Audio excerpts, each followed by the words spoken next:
Hi friends, Karthi Revathi சீரியலை பற்றி தான் இந்த வீடியோவில் நம்ம பார்க்க போகிறோம். வாங்க வீடியோக்குள்ளே போகலாம். வீடியோக்குள்ளே போகிறதுக்கு முன்னாடி ஒரு சின்ன ரிக்வெஸ்ட், நம்ம சேனலை சப்ஸ்கிரைப் பண்ணாமல் இருந்தால் மறக்காமல் சப்ஸ்கிரைப் பண்ணிக்கோங்க. அப்போ தான் நான் போடுற உடனுக்குடன் நோட்டிஃபிகேஷன் வீடியோ உங்களுக்கு வரும். இப்போ வாங்க என்ன நடக்குதுன்னு சொல்லிட்டு பார்க்கலாம். இப்போ பார்த்திங்கன்னா நம்ம ரேவதி சரியான ஒரு முடிவு எடுத்திருக்காங்க. என்னென்னா நம்ம கார்த்திகோட சேர்ந்து வாழலாம் அப்படின்னு சொல்லிட்டு ரேவதி நம்மளோட சாமுண்டீஸ்வரிக்கு ஒரு சான்ஸ் கொடுக்குறாங்க. என்னென்னா, அம்மா நான் என்னோடய மாமாவை இங்கே கூட்டிகிட்டு வரேன். நாங்கள் 2 பேர் இந்த வீட்லேயே எப்பயும் போல் இருக்கோம். நாங்கள் யார் பிரச்சனைக்கும் போக மாட்டோம் அப்படின்னு சொல்கிறாங்க. ஆனால் சாமுண்டீஸ்வரி அது ஒரு பொழுதும் நடக்காது. இந்த சாமுண்டீஸ்வரி உயிரோடு இருக்கிற வரைக்கும் அந்த கார்த்தி இந்த வீட்டுக்கு அவன் என்னோட எதிரி, என்னோட பகையாளி, அவன் இந்த வீட்டுக்கு வரவே முடியாது அப்படின்னு சொல்கிறாங்க. அதுக்கு ரேவதி, அப்படியா, சரிம்மா, அப்போது நான் முடிவு எடுத்துட்டேன். நான் மாமா கூட போய் வாழலான்னு சொல்லிட்டு இனிமேல் நான் இந்த வீட்டுக்கு வரமாட்டேன். நீங்கள் எப்போ மாமாவையும் என்ன ஏற்றுக்கிறீங்களோ அப்போ நான் இந்த வீட்டுக்கு வரேன். அது வரைக்கும் இந்த வீட்டுக்கும் எனக்கும் எந்த சம்மந்தமும் கிடையாது அப்படின்னு சொல்லிடுறாங்க. சொல்லிவிட்டு என்ன பண்ணுறாங்க, ரேவதி தன்னோட லக்கேஜ்லாம் எடுக்கிறதுக்கு போகிறாங்க. அப்போது நம்மளோட ராஜராஜன், ரேவதி நீ இப்போ தான்மா சரியான முடிவு எடுத்திருக்க. இப்போ தான்மா அப்பாவுக்கு ரொம்ப திருப்தியாக இருக்குது. இனிமேல் உன்னோட வாழ்க்கையை நினச்சி எனக்கு கவலை இல்லை அப்படின்னு சொல்கிறாரு. அதுக்கு சாமுண்டீஸ்வரி வெளியே இருந்து இதெல்லாம் நோட் பண்ணிகிட்ருக்காங்க. அப்போது எல்லாரும் கூட்டாக சேர்ந்து தான் இந்த வேலையெல்லாம் பண்ணிகிட்ருக்கீங்களா அப்படின்னு சொல்லிட்டு சந்திரகலா இதெல்லாம் ஒன்றுமே தெரியாத மாதிரி வேடிக்கை பார்த்துட்ருக்காங்க. அம்மா பண்ணுற விஷயத்தெல்லாம் என்னால் பொறுத்துக்க முடியல. அதனால தான் மாமாவோட சேர்ந்து வாழலான்னு சொல்லிட்டு முடிவு எடுத்துட்டேன் அப்படின்னு சொல்கிறாங்க. இப்போ தான் ரேவதி நீ சரியான முடிவு எடுத்திருக்க. என்ன பண்ணாலும் சரி, உங்கள் அம்மா எந்த எக்ஸ்ட்ரீமுக்கு போனாலும் நீ திருப்பி இந்த வீட்டுக்கு வந்துடாத. நீ கார்த்திகையோட சேர்ந்து சந்தோஷமாக இருக்கணும். அதுவே எங்களை எல்லாருக்குமே போதும்மா அப்படின்னு சொல்கிறாரு நம்மளோட ராஜராஜன். இப்போது சுவாதி சொல்கிறாங்க, ஆமாங்க்கா, அம்மா மட்டும் நீ ஏதோ தப்பாக நம்பி மட்டும் இந்த வீட்டுக்கு வந்துடாத. நீ கார்த்தி மாமா கூடயே போயிரு. நீ சந்தோஷமாக நீங்கள் வாழணும். நாங்களே நாங்கள் எப்போ பார்க்கணும்னு தோணுதோ பார்க்குறோம் அப்படின்னு சொல்கிறாங்க. சரின்னு சொல்லிவிட்டு நம்ம ராஜராஜன் திருப்தியாக என்ன பண்ணுறாரு, ரேவதியை கண்டிப்பாக நீ போய் கார்த்தியோட தான் இருக்கணும், அவன் தான் உன்னோட புருஷன் அப்படின்னு சொல்லிட்டு தேதி அமுச்சு விடுறாங்க. இப்போது சாமுண்டீஸ்வரி கிட்ட நின்று வேடிக்கை பார்க்குறாங்க. சாமுண்டீஸ்வரி ரொம்ப கோவத்தில் ரேவதியை பார்க்கும்போது, ரேவதி இல்லை, நான் கிளம்புறேம்மா, இனிமேல் இந்த வீட்டுக்கும் எனக்கும் சம்மந்தம் இல்லை, தயவுசெய்து என்னை விட்டுருங்க. நீங்கள் பண்ண மொத்த அநியாயத்தையும் தாங்கிட்டு நான் இருந்தேன், இனிமேலும் என்னால் முடியாது அப்படின்னு சொல்கிறாங்க. ரேவதி, தாராளமாக போ, இனிமேல் இந்த வீட்டுக்கு பக்கமே நீ வராத அப்படின்னு சொல்லும்போது, சரி ரேவதி சும்மா தான் சொல்கிறாங்க போல், லக்கேஜ்லாம் எடுத்துகிட்டு கிளம்ப பார்க்குறாங்களேன்னு சொல்லிட்டு பார்த்தா உண்மையிலே கிளம்பிடுறாங்க வெளியே. அப்போ கரெக்டாக சாமுண்டீஸ்வரியோட ஆத்திரம் பொறுக்க முடியாமல் துப்பாக்கி, நீ போனீன்னா கண்டிப்பாக நான் செத்துருவேன் ரேவதி, சுட்டுட்டேன் அப்படின்னு சொல்லும் போது, ஆமாம் என்னோடய வாழ்க்கையில் இத்தனை வாட்டி நான் நீங்கள் சொல்கிறத கேட்டு தான் நடந்திருக்கேன். ஆனால் பதிலுக்கு நீங்கள் என்னை ஏமாற்ற மட்டும்தான் செஞ்சுருக்கீங்க. சரிங்கம்மா, நீங்கள் தாராளமாக சுட்டுக்கோங்கன்னு சொல்லிட்டு கிளம்பிடுறாங்க ரேவதி. அப்போ சந்திரகலா தடுத்து நிறுத்தும் போது அடிச்சிடுறாங்க நம்ம சந்திரகலாவை. நேராக கார்த்தியை போய் பார்க்க போகிறாங்க. கார்த்தி பார்த்திங்கன்னா காரில் கரெக்டாக ஏறி உட்கார போகிறாரு. அப்போ ரேவதி பார்த்திங்கன்னா ஆட்டோவில் இறங்குறாங்க. என்ன இது, ரேவதி இங்கே இறங்குறா, அதுவும் லக்கேஜோட வந்திருக்காளே, என்ன ஆச்சுன்னு தெரியலையே அப்படின்னு சொல்லிட்டு கார்த்தி என்ன பண்ணுறாரு, ரேவதி கிட்டே கேட்குறாரு. ரேவதியோட லக்கேஜை ஒத்து பார்த்துட்டு ரேவதியை பார்க்குறேன். என்ன ரேவதி, என்ன இது, என்னாச்சு, என்ன லக்கேஜோடலாம் வந்திருக்க, எதாவது பிரச்சனையா அப்படின்னு சொல்லிட்டு கேட்கும்போது, ஆமாம் மாமா, இனிமேல் எனக்கு எங்கள் அம்மா முக்கியம் இல்லை. இத்தனை வாட்டி எங்கள் அம்மா எனக்கு துரோகம் பண்ணியிருக்காங்க, அதெல்லாமே நான் பொறுத்துட்டேன். இனிமேல் நான் பொறுக்கிறதா இல்லை, அதனால தான் நான் கிளம்பி வந்துட்டேன் அப்படின்னு சொல்கிறாங்க.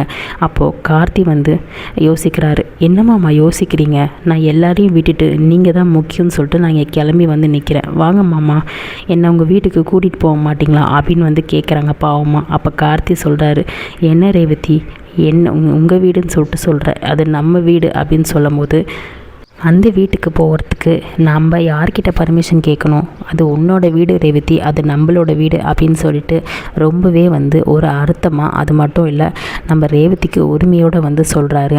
அப்போ பார்த்திங்கன்னா இப்போது எனக்கு தெரிஞ்ச வரைக்கும் நீ அவசரப்பட்டு முடிவு எடுத்துட்டேன்னு நினைக்கிறேன் ரேவதி. இருந்தாலுமே ரொம்பவே இது அவசர முடிவு தான்.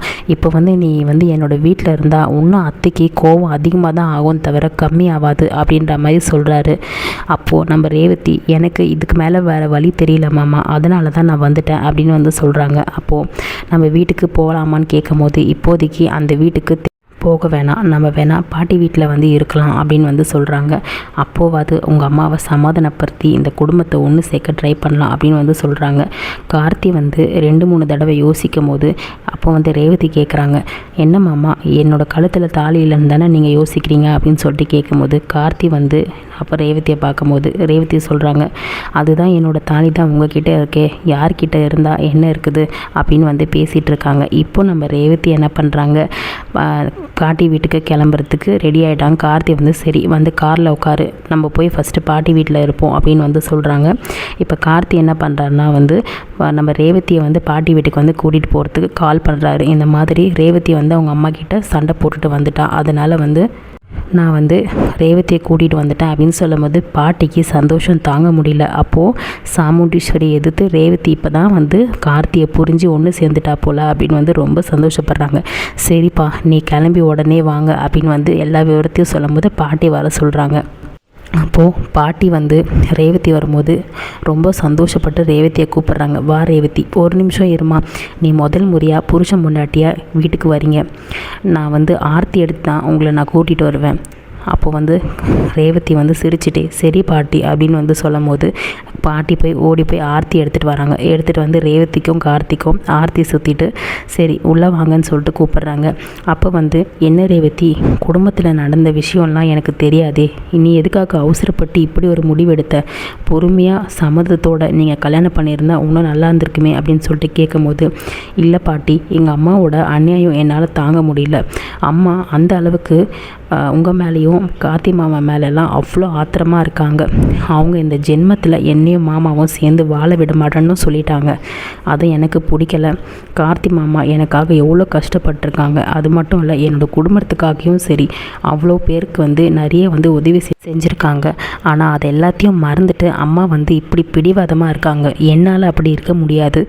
என்னதான் இருந்தாலும் கார்த்தி மாமா எனக்கு தாலி கட்டின புருஷன், அவரை விட்டுட்டு நான் அங்கே இருக்கிறது சரியாக எனக்கு படலை. அதனால தான் நான் அம்மா கிட்ட உங்களோட உறவே வேணாம், கார்த்தி மாமாவை நீங்கள் ஏற்றுக்கிட்டா மட்டும்தான் நான் வந்து உங்கள் வீட்டு வாசப்படியை மிதிப்பேன்னு சொல்லிவிட்டு அம்மா கிட்ட சொல்லிட்டு வந்துட்டேன்.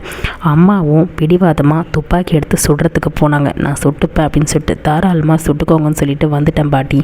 எனக்கு வேறு வழி தெரியல. இதுக்கு மேலே அம்மான்னு சொல்லிட்டு நான் அம்மா பேச்சை மீறி எல்லாத்தையுமே வந்து இப்போது பண்ணுற மாதிரி ஆயிடுச்சு அப்படின்ற மாதிரி சொல்லிகிட்ருக்காங்க.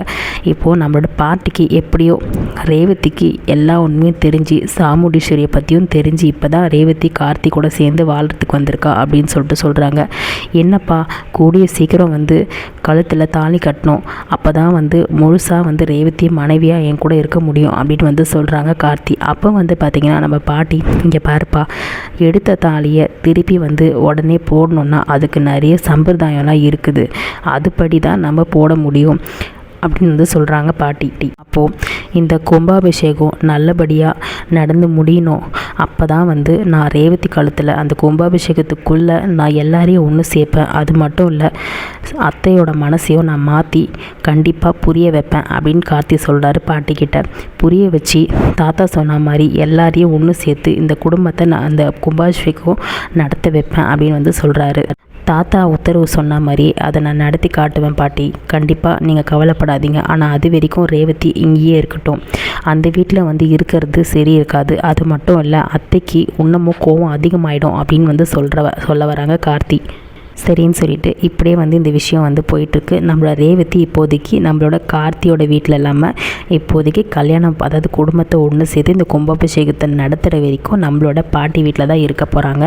ஸோ அது வந்து ஒரு பக்கம் இருந்தாலும் இப்போது சந்திரகலா என்ன பண்ணுறாங்க, உடனே வந்து நம்ம சாமுண்டீஸ்வரி ஒன்று வெறுப்பேற்றுறாங்க. என்னக்கா இது, ரேவதி என் பொண்ணு வந்து இவ்வளோ வந்து நல்லவ, அவள் எவ்வளோ வந்து என் பேச்சை கேட்டு எல்லாத்தையுமே வந்து பண்ணுறவ, என் பொண்ணு சந்தேகப்படாத, நீ அத்தனை பேச்சு பேசுன, இப்போ ரேவதி பார்த்தியா அந்த கார்த்தி தான் முக்கியம்னு சொல்லிட்டு போயிட்டா அப்படின்னு வந்து வெறுப்பேற்றுறாங்க.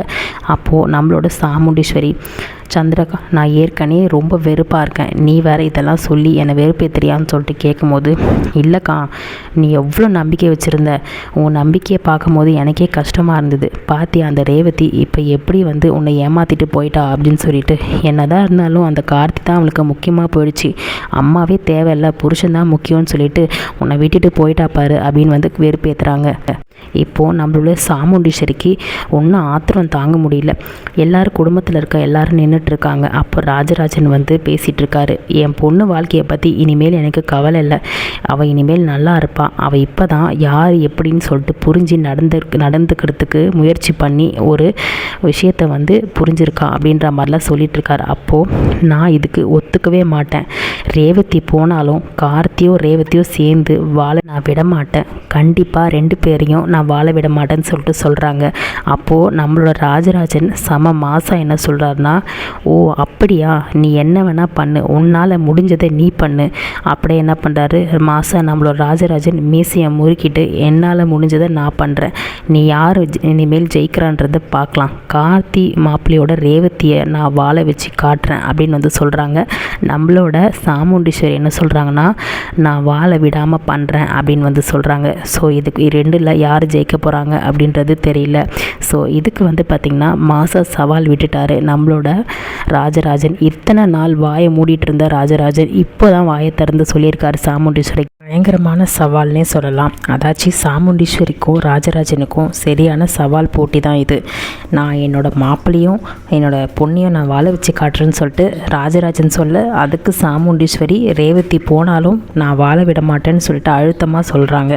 இப்போது என்ன நடக்க போகுதுன்னு சொல்லிட்டு நெக்ஸ்ட் எபிசோட்டை பார்க்கலாம். நம்மளோட சேனலை மறக்காமல் சப்ஸ்கிரைப் பண்ணி சப்போர்ட் பண்ணுங்கள். தேங்க்யூ.